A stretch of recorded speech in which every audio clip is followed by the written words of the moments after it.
about that? You know, I think it's a good point at the end of the day, because I think the American people are willing to forgive a lot if you're just honest with them. I think Dr. Phil can attest to that. And we would like to see more of that from our candidates. Dr. Phil, we'll turn it over to you, sir. All right. Well, joining us live is Bari Weiss, the founder and editor of the Free Press. Hi, Dr. Phil. It's so good to talk to you, Bari. It's so great to talk to you, too. This is an incredible crossover event. I can't even believe it's happening. I know. Miracle of television, right? Miracle of television and, frankly, of independent media. Thank you for the internet and whatever tubes are allowing us to do this right now. I'll start with the obvious question. Who's going to win the election tonight?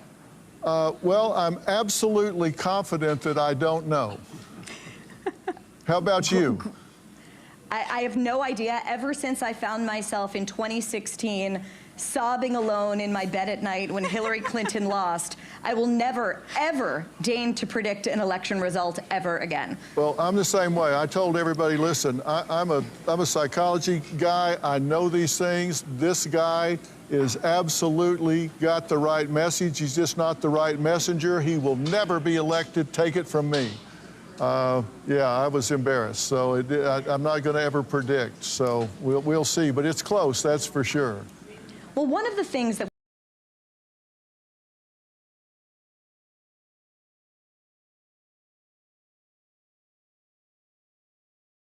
we've been talking about so far tonight that is obviously typifying this election, and we've written about it in the Free Press and others have written about it as well, is that this is the gender election.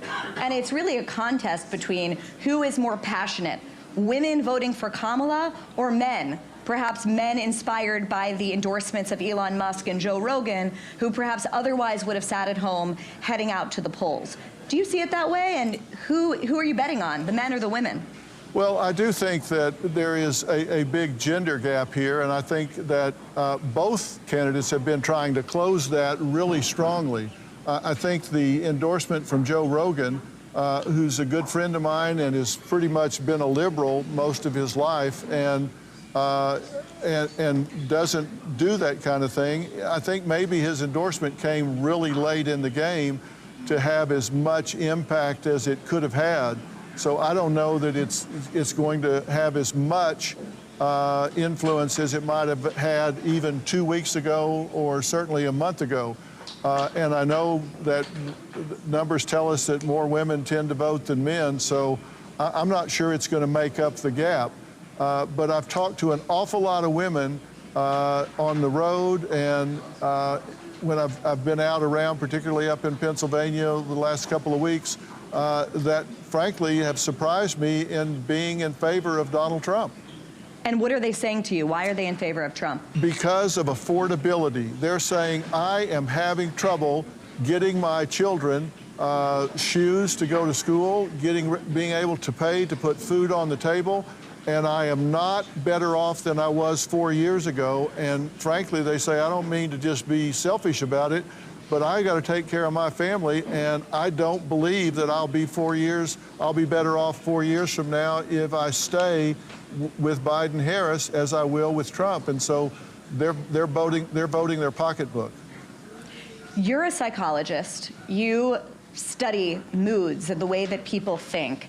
I don't think it's saying anything surprising to say that there is a dark mood hanging over America right now. You have the spectacle of Oprah Winfrey at Kamala Harris's rally in Pennsylvania, closing remarks saying that this might be the very last vote that people cast if the Democratic candidate doesn't win. And equally, you have the spectacle of Elon Musk and Joe Rogan saying this is going to be the last American election.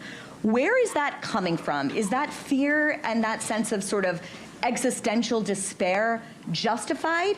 Diagnose the American people and the American mood for us right now. Well, I absolutely don't think it's justified, and I'll tell you why. Do we have a call right quick? Yes, sir. Dr. Phil, Merit TV now calling Arkansas, and it's 6 electoral votes for Donald J. Trump.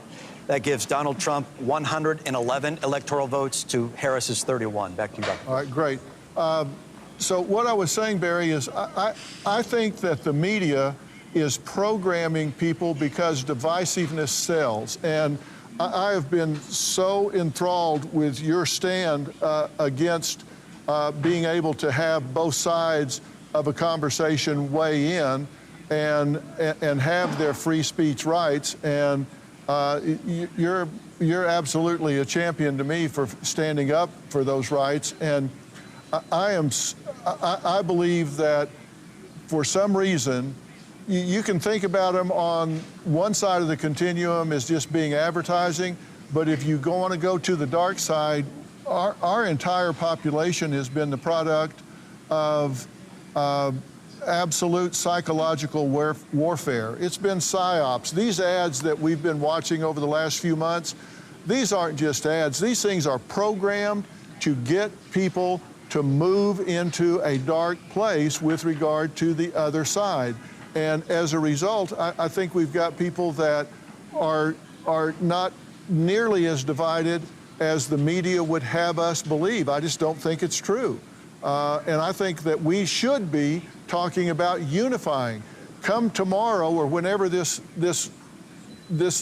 election is decided, everybody should be an American. Everybody should support whoever is elected for president and find some common ground. We don't want to continue to be this divided. Yeah. Batya, do you want to jump in? Yeah, Dr. Phil, you've been so eloquent throughout this election cycle, talking about, how faith and family are the solutions, how coming back to this idea of what it means to be an American.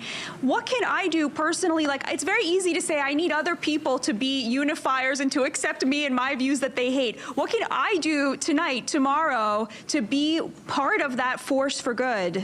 Yeah, that's such a great question. And, I do think it starts with every single one of us. And, I've said, if your neighbor voted differently than you did, it's so easy to go knock on that door and say, hey, listen, this is over. We need to be a gracious winner or a gracious loser, and ask that person over for a backyard barbecue. Ask them to go for a walk with you at the track at the high school. Ask them to participate in something that's going on.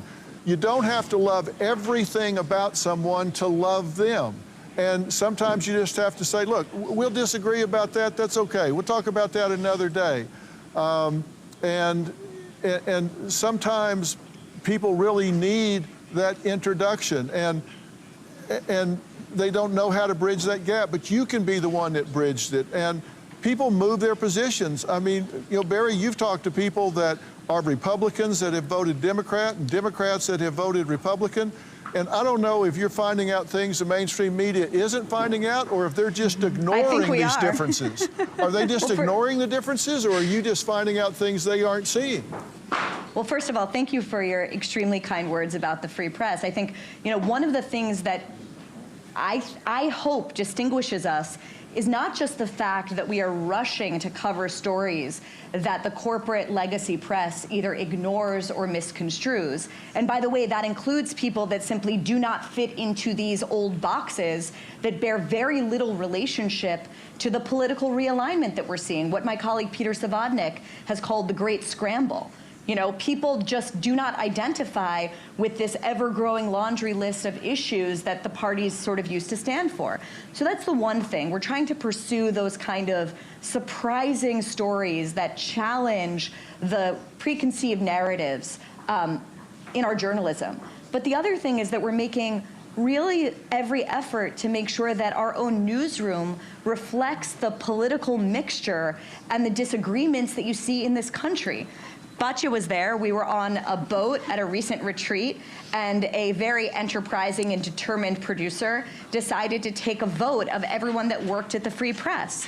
And the results would not surprise you if you're perhaps a normal American, but they are certainly exceptional when it comes to the legacy press.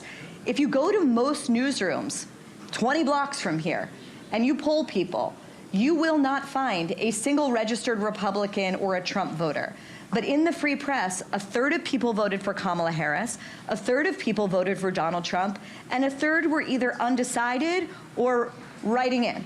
And I think that that is something, it's not just a talking point that we're proud to crow about, although we are. It's also, frankly, essential for the kind of work that we do.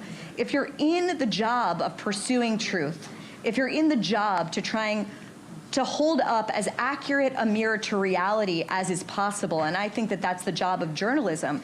The only way you do that is by making sure that you're in an environment where people are happy to disagree, and where disagreement doesn't mean disrespect.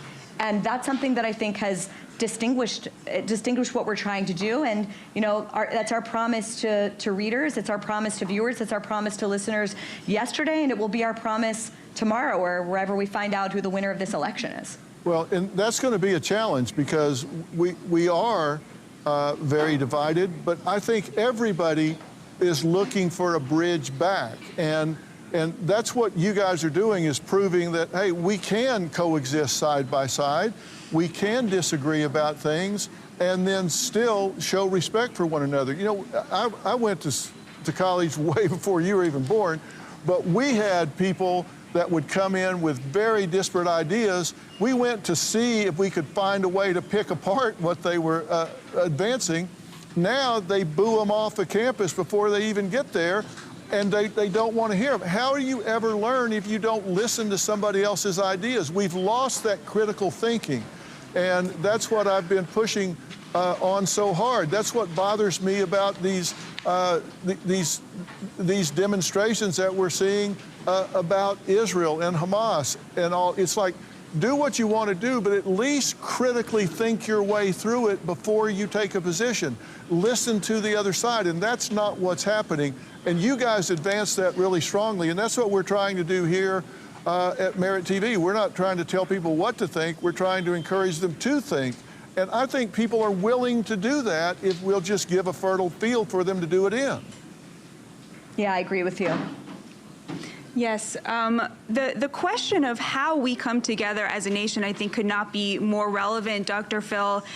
What are you looking for in terms of lessons from the 2024 presidential election? What is America going to look like tomorrow, and how do we make sure that it's a better America?